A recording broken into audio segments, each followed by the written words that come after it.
Esta es la clase de introducción gramática coreana paso a paso. En esta clase voy a hablar sobre la diferencia entre coreano y español. Obviamente ambos idiomas son diferentes, pero es natural que los estudiantes de coreano cometan errores al pensar y expresarse de la misma manera en su idioma materno, incluso al hablar en coreano. Por eso, antes de comenzar este curso, me gustaría tomarme un tiempo para contar algunos puntos distintivos en coreano. Siempre recuerda, cuando nos comunicamos en coreano es crucial pensar y expresarte en el idioma mismo, no en español.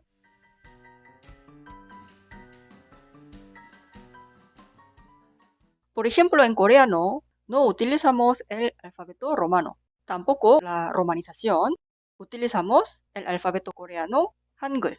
Aparte de esta diferencia, también tenemos muchas diferencias en el sistema gramatical. Orden de palabras, categoría gramatical, funciones de palabras. Podemos decir que no siempre es efectivo traducir palabra por palabra.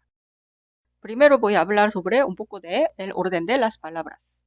En coreano consideramos que los 5 componentes son esenciales para formar oraciones. Sujeto en coreano se dice 주어, predicado en coreano se dice 서술어, complemento en coreano se llama 보어, objeto directo se dice 목적어, componente adverbial se llama 부사어. En algunas oraciones utilizarás todos estos componentes, mientras que en otras solo 2, 3 o 4. Esto dependería del contexto o lo que quieres hablar. Ahora sabemos 5 componentes esenciales para formar una oración en coreano, pero lo más importante es el orden en que se presentan estos elementos dentro de una oración. Si te equivocas en el orden, puedes formar una oración sin sentido o una oración que significa algo distinto que lo que intentabas expresar. Aquí muestro los 4 tipos de oración según el orden de las palabras. El más sencillo, sujeto, predicado. Sujeto, complemento y predicado. Sujeto, objeto directo, predicado.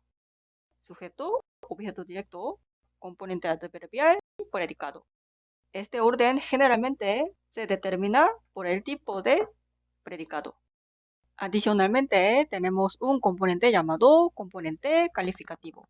Esto generalmente no es un componente obligatorio para formar oraciones, ya que se utiliza para añadir explicaciones o descripciones detalladas del otro componente. Podemos clasificarlos en 2 tipos dependiendo de qué componente de la oración están explicando. Primero, aquellos que califican sustantivo o pronombre,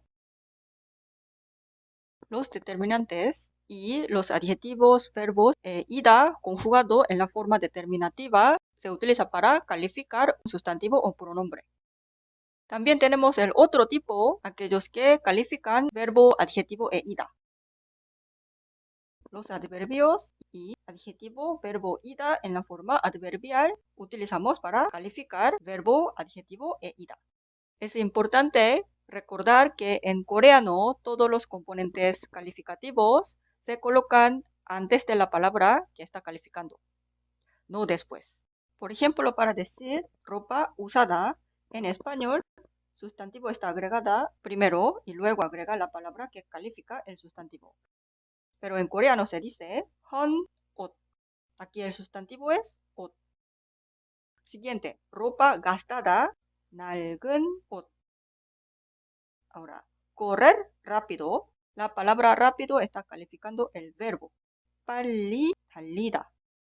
Cortar en trozos pequeños. En trozos pequeños sería la frase adverbial que califica el verbo cortar. 작게 자르다. Debe estar en este orden. Si cambia el orden, no significa nada. Ahora quiero hablar un poco sobre la categoría gramatical. Es una clasificación para agrupar palabras que comparten características similares. Algunas existen en ambos idiomas, como verbo, adjetivo, sustantivo, pronombre, adverbio, entre otros. Pero incluso estos se utilizan de diferentes maneras en cada idioma. Como hemos visto, adjetivo calificativo o un adverbio se utiliza delante de la palabra para calificar. Pero en español utilizaría generalmente atrás de la palabra que califica. El sustantivo es un grupo de palabras que nombra cosas concretas y abstractas. En español existen sustantivos femeninos y masculinos, pero en coreano no existe género de las palabras. Aparte del género natural. Y otra cosa muy importante es, hay algunas categorías gramaticales que no existen en coreano o en español. Por ejemplo, en coreano no existen los artículos. Entonces, utilizaríamos ciertas expresiones o palabras, dependiendo del contexto, para cumplir la función de los artículos. En coreano tenemos una categoría gramatical que se llama partícula. Esto no existe en español. Vamos a aprender muchas partículas en este curso porque es muy importante para comprender y hablar correctamente en coreano. Generalmente las partículas se dividen en tres categorías. Partículas de caso. Estos se usan para identificar la función gramatical de un sustantivo o pronombre. Dependiendo de la palabra, si es sujeto, objeto directo o componente adverbial, utilizamos diferentes partículas. Siguiente, tenemos partículas auxiliares. Esto se usa para agregar cierto significado o matiz a la oración. La gran diferencia es partícula de caso utilizaríamos siempre atrás de un sustantivo o pronombre, pero partículas auxiliares se puede utilizar en cualquier componente en las oraciones. Partículas de conjunción. Esto, como su nombre, se usa para conectar más de dos sustantivos o pronombres.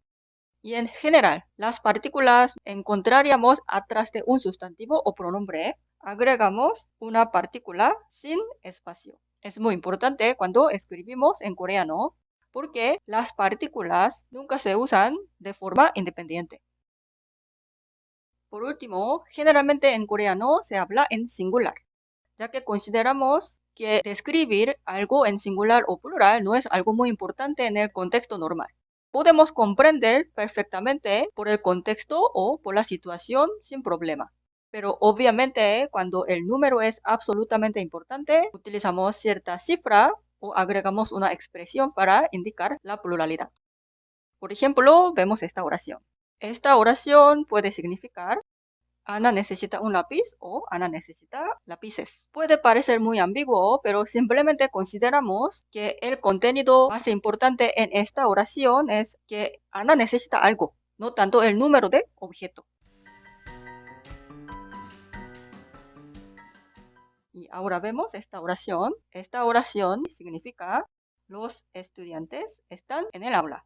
Aquí la palabra 학생 significa estudiante o alumno y el sufijo 들 indica la forma plural.